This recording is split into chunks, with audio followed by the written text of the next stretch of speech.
Olá, seja bem-vindo ao programa Capítulo à Parte. Aprendendo sempre, aprendendo toda semana um pouquinho mais. Nós vamos falar hoje sobre comportamento.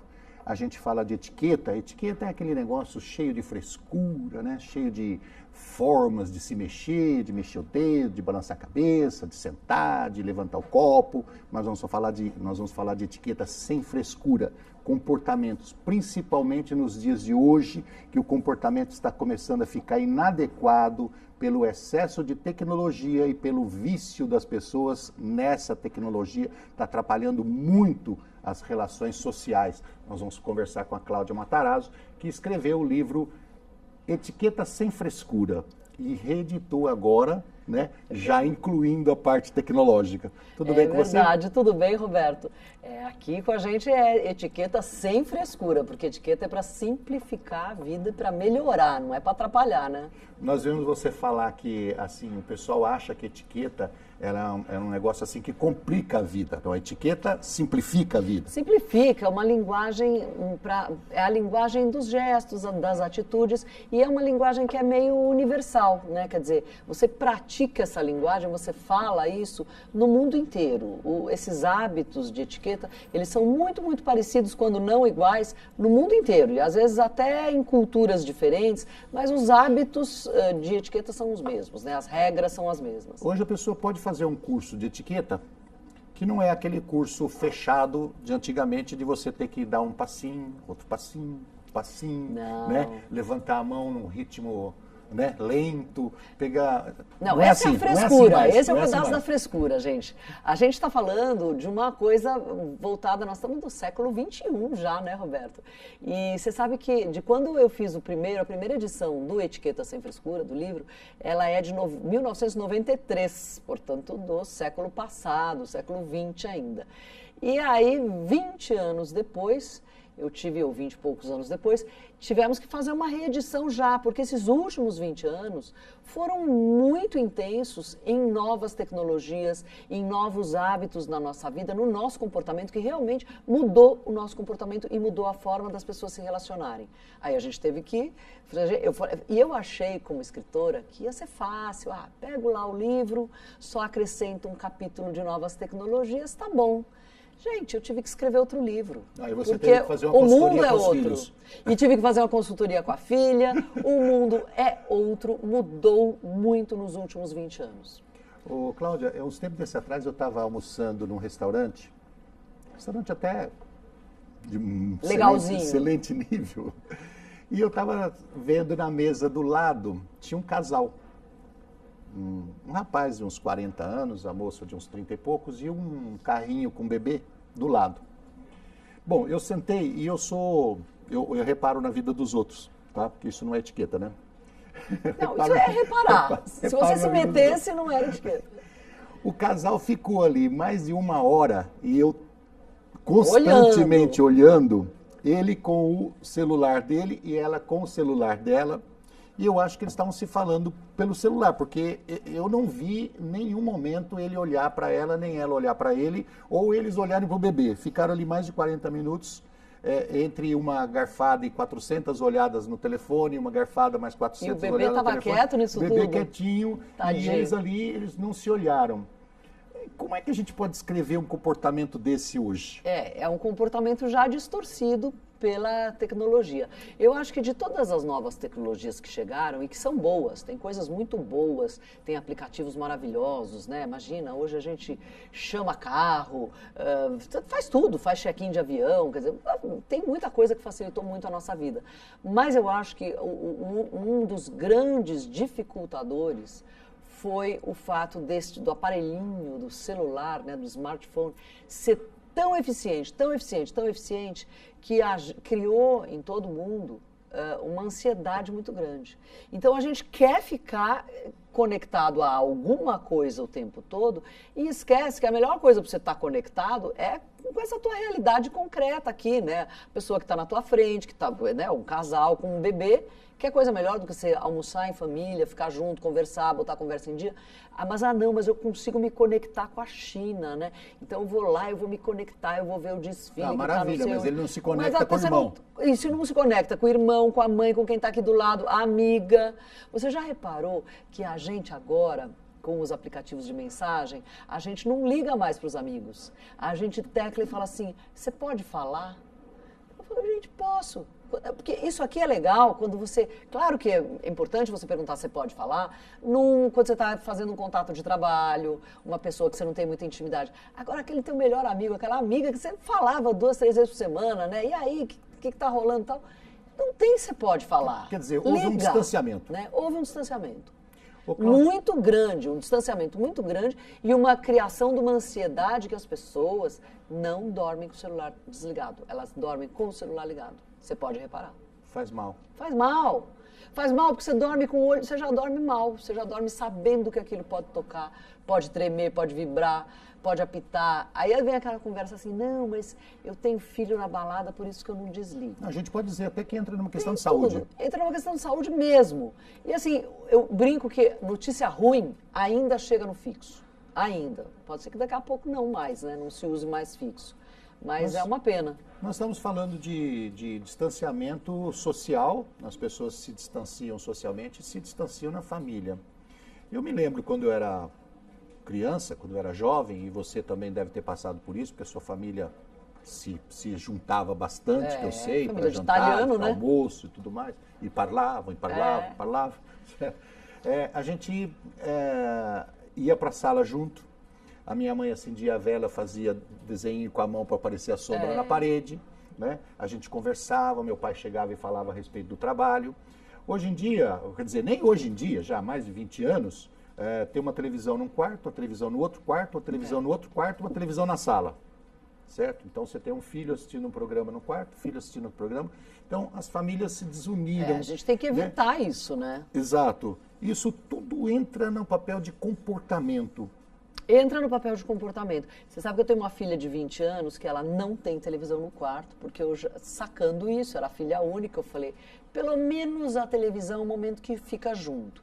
Isso foi lindo até 5, 6 anos atrás, porque do momento que o smartphone tomou conta, ela fica com a gente na sala, até. Mas ela está no smart e na TV.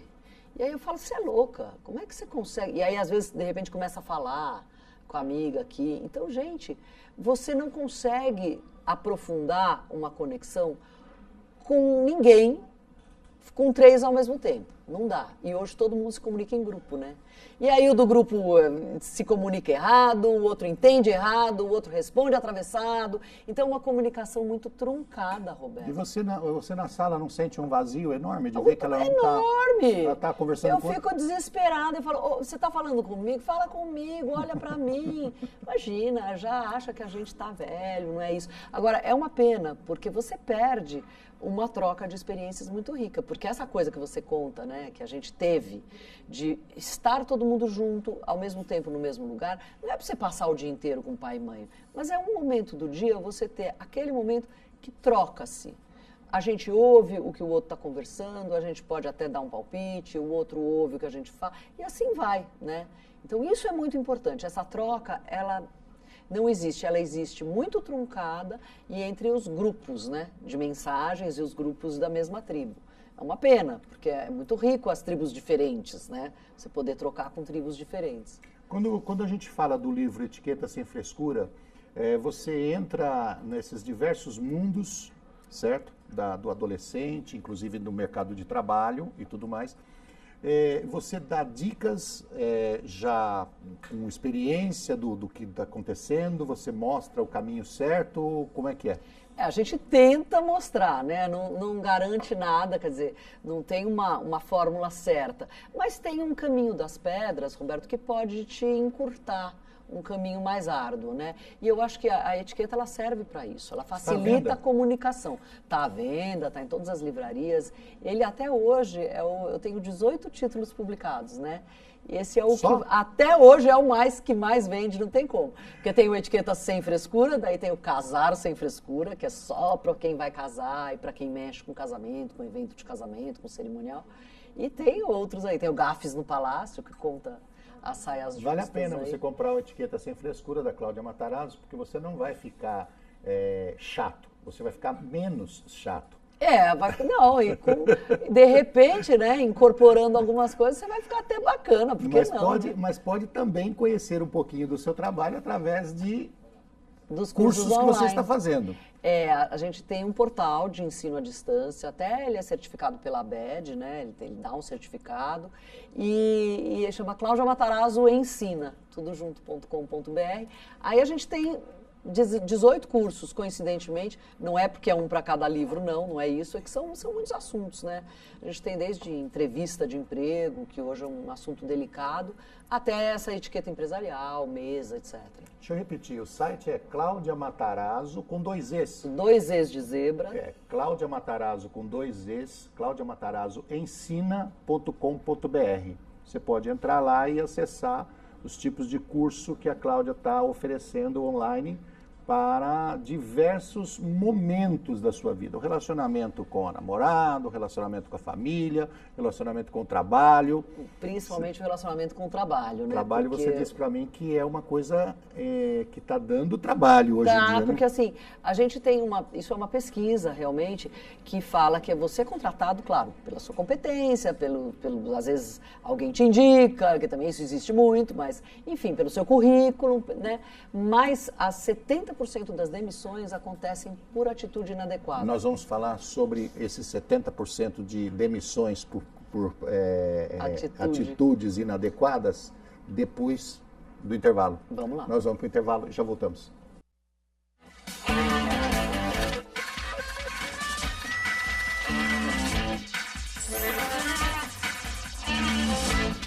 Estamos de volta com o programa Capítulo à Parte. Hoje conversando com a Cláudia Matarazzo, que é jornalista e escritora. Nós estamos falando um pouquinho sobre o livro dela, Etiqueta Sem Frescura.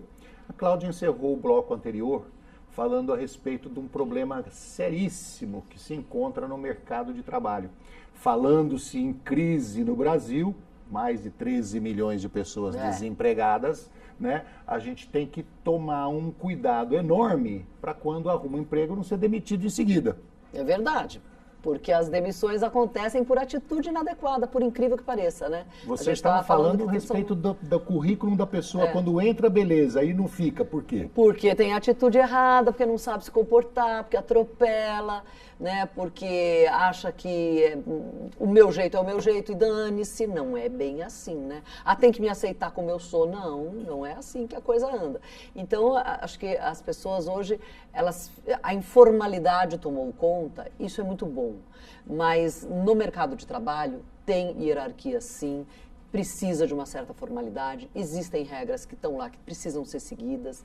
Então, eu acho que a pessoa precisa se preparar para isso até antes da entrevista de emprego. Por isso que a gente costuma brincar, que eu falo assim, não, o planejamento da entrevista de emprego ele é muito importante, até o planejamento, até o como você vai chegar, né, o que você vai falar, como você vai sentar diante desse seu entrevistador, não é frescura, porque é um código. Esse cara está te fotografando e a forma como você vai vestido, o jeito que você fala, se é com gíria, se é sem gíria, tudo isso ele está levando em conta. Aliás, hoje as entrevistas de emprego, muitas, são feitas em shopping centers, em cafés, né? Isso. Nós estamos falando agora no intervalo a respeito daquelas mensagens que vão nos celulares e até mesmo no computador, de que as pessoas usam abreviaturas que são comuns, né, no meio de comunicação, no meio social, e a pessoa usa essas abreviaturas, usa essas formas de escrever para um gerente, para um diretor. No e-mail comercial. No e-mail comercial. Isso causa um constrangimento.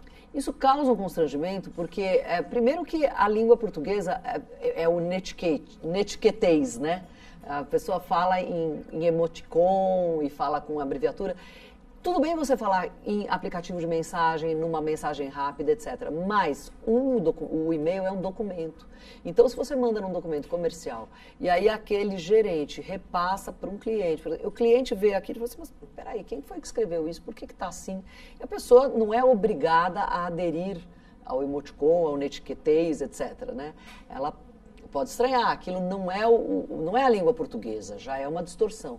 Ah, mas os meus amigos me entendem, mas os seus amigos é outro grupo, são amigos, não são clientes, você não tem intimidade com essas pessoas. Então a gente precisa ter esse discernimento, né? Ele é mais Cláudio, importante que parece. corre o risco, por exemplo, uma pessoa que já está no mercado de trabalho há algum tempo, ela já começa a adquirir, mesmo que seja através de cacetadas, mesmo que seja através de apanhar muito, ela já conhece mais ou menos o sistema de uma escrita. Mas essa molecada que vem com 17, 18 anos, está entrando no mercado de trabalho, e ele está ali há 4, 5 anos escrevendo com abreviatura, com... Ele sofre com emoticon. Eu queria dizer o seguinte, ele não perde, por exemplo, a noção de português? De repente ele não sabe mais escrever? Não, mas certamente não sabe mais escrever. Esse é uma das queixas mais frequentes de pessoal de RH, quando a gente... por exemplo, nas minhas palestras, eu falo de uma série de coisas, a gente fala de almoço de negócio, de tratamento, de apresentação, etc., de uso de ferramenta de internet, etc. De repente, as empresas começaram a me pedir formas de linguagem. Eu falei, gente, mas eu nunca dei aula de português, então eu tive que desenvolver um módulo de linguagem mesmo, de linguagem do dia a dia, forma de escrita, forma de linguagem para falar, porque isto foi se perdendo a tal ponto que já está prejudicando quem está entrando no mercado de trabalho. Isso está nos seus cursos online? Isso está nos cursos online. São vários cursos, né? São vários. Tem os ligados à carreira, tem o de entrevista de emprego, né? E tem o de novas formas de trabalhar, porque hoje você trabalha com escritórios em coworking, né? Ou mesmo de casa. Tem relacionamentos no trabalho, tem almoço de negócios, porque às vezes a pessoa está muito bem na área dela. Tudo isso vem baseado em cima do livro Etiqueta Sem Frescura? Não, isso vem baseado nesse e em outros e pesquisa. A gente tem uma pesquisa grande. São 25 anos falando disso, né, Roberto? A gente vai ficando num vício aí, a gente quer agregar coisas e tem testes, inclusive. Falando de tecnologia, menina, que eu acho que é o passo mais importante desse livro seu, que é exatamente a atualização dele, foi por causa da tecnologia. Eu estava vendo uma entrevista de um astronauta da NASA, e ele disse o seguinte, que existia lá 50 mil pessoas para 5 vagas, né, para ser astronauta, um negócio assim super concorrido. Aí perguntaram para ele, qual é a formação específica que você tem que ter para entrar na NASA? Você é engenheiro eletrônico, é arquiteto, é médico? Ele falou, qualquer formação. Qualquer formação. Você pode ser psicólogo, você pode ser jornalista, você pode ser médico, você pode ser engenheiro mecânico, engenheiro químico. Aí ele falou, mas então qual é a peneirada? Né? Onde que vocês pegam? Ele falou assim, nós pegamos o seguinte, a pessoa tem que aguentar pressão e saber trabalhar em grupo. Que é o comportamento, né? O saber trabalhar em grupo, você tem que ter percepção do outro, você tem que dar atenção para o outro, você tem que ter respeito. A gente ouve muito, né, esse negócio de compliance, né? Que nada mais é do que o respeito pelo outro, é uma certa ética. É uma ética da empresa. Então, veja bem, se uma das empresas que eu considero aí seja a de mais difícil acesso no mercado de trabalho, que seria a NASA... É aguentar a pressão... Ele falou, nós ensinamos tudo o que ele precisa saber, nós ensinamos aqui. Porque eles têm então, eu preciso saber uma pessoa que aguente pressão e saiba trabalhar em grupo. Mas você sabe que nas empresas, em geral, é um pouquinho isso também, porque a peneira não é quem é o melhor técnico. Bom técnico todo mundo tem que ser. O cara tem que ser bom, ele tem que ter um MBA, ele tem que falar 2 línguas, porque hoje uma já não vale mais, né? Tem que ser 2. Ele tem que ser um craque em... Estou fora do mercado de trabalho, Cláudia. Nem me fale, menino. Eu, se fosse entrar agora, aí ele tem que ser craque em internet também, né? Tem que ser um craque, porque também hoje você precisa dominar isso. Então, o que vai diferenciar 2 craques desses, um do outro? É a capacidade que um vai ter ou não de transitar com mais elegância, de envolver o cliente, que esse cliente queira lidar diretamente com ele novamente para fidelizar a relação. Então, tudo isso passa pelo comportamento. Não é a etiqueta da frescura. é o comportamento. Ele tem que saber adequar o comportamento para diversas tribos, diversas situações, são situações específicas de trabalho. Hoje as pessoas fecham um negócio em almoço, né? Porque almoço de negócio, agora, com todos esses masterchefs da vida, o comer, a receita virou... Ficou chique. Então, as empresas levam para almoçar mesmo, antes levavam só para conversar, agora levam até para fazer um agrado para o cliente, para ele se sentir mais à vontade e tal. Então, você precisa dominar esse ritual da mesa. Não é um ritual complicado, mas você não vai pedir lá uma patinha de caranguejo, para você ficar quebrando o caranguejo na mesa e conversando com o seu cliente e mexendo naquilo. É complicado. Então, a gente precisa ter ideia de como é que funciona isso. Nós estamos falando sobre essa questão de pressão e trabalho em grupo, porque, veja bem, a tecnologia está fazendo com que as pessoas não tenham mais grupo, né? Tem grupo de WhatsApp, tem grupo de transmitir mensagem, que é aquilo que você falou. Posso falar com você? Né? Escreve. Então, ou seja, não tem mais intimidade, não sabe trabalhar em grupo. Né? Pressão, não sabe aguentar pressão porque fica dentro do quarto trancado o dia inteiro na frente do computador vendo o que bem lhe interessa. Ou seja, não existe uma supervisão, não existe uma cobrança, não existe nada dentro dos jovens de hoje. Ele fica dentro do quarto da manhã à noite, assistindo desenho, jogando vídeo. Não que a gente seja contra isso, tá? Eu tenho certeza absoluta que a Cláudia não é contra isso também. Não, mas a pressão é outra nesses jovens, viu, Roberto? Tem? Tem. Eu acho que a pressão deles é muito pior e que eles não percebem. É a pressão dos likes. É a pressão do Instagram, do que for. Eles têm que ter ali. A pessoa viu minha foto, gostou. Ai, essa foto aqui foram mais que viram ou menos que viram. Ai, meu Deus, ninguém deu like nessa foto. Eu vou morrer. Então, gente, eu tô horrível nessa foto. Eu vejo porque eu tenho jovens em casa. Eu falo, gente, vocês estão tudo doido, né? Não é assim que a banda toca. Sai, vai ver gente de verdade, vai ver se o olhar cruza, se o coração bate mais rápido, né? Não é pelo like. Às vezes a pessoa, ele não respondeu agora, e agora o que eu faço? Gente, ele não respondeu porque ele deve estar ou trabalhando, ou estudando, ou dormindo. Não é assim. O computador não tem química. Que pressão é essa, né? É muito então doido. sofre pressão. Sofre pressão também. Mas trabalhar em grupo é falho. Não, trabalhar em grupo é uma outra pressão, evidentemente, né? Mas não é que eles não tenham pressões e que eles são muito mais ansiosos do que a gente era na idade deles, com certeza. Essa questão da ansiedade que a tecnologia traz, ela dentro da empresa é prejudicial. É muito prejudicial. E mais do que a ansiedade, é o déficit de atenção.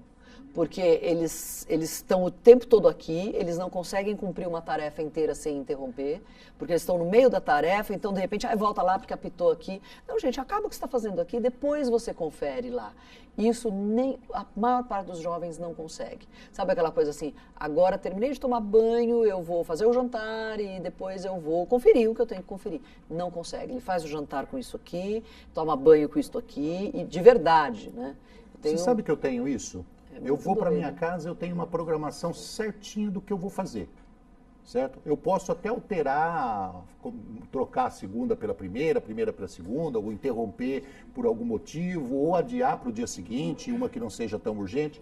Mas o horário de olhar as minhas mensagens no telefone, ela tem um horário específico. Pode tocar o quanto quiser, pode porque me chamar... requer atenção, né? Você precisa parar para aquilo, responder direito, porque senão você responde tudo mais ou menos, tudo rápido, tudo truncado. Às vezes você não dá a decisão certa por conta da pressa, né? Porque eu tô com uma panela no fogo, então deixa eu responder aqui rápido. Gente, não é assim, né?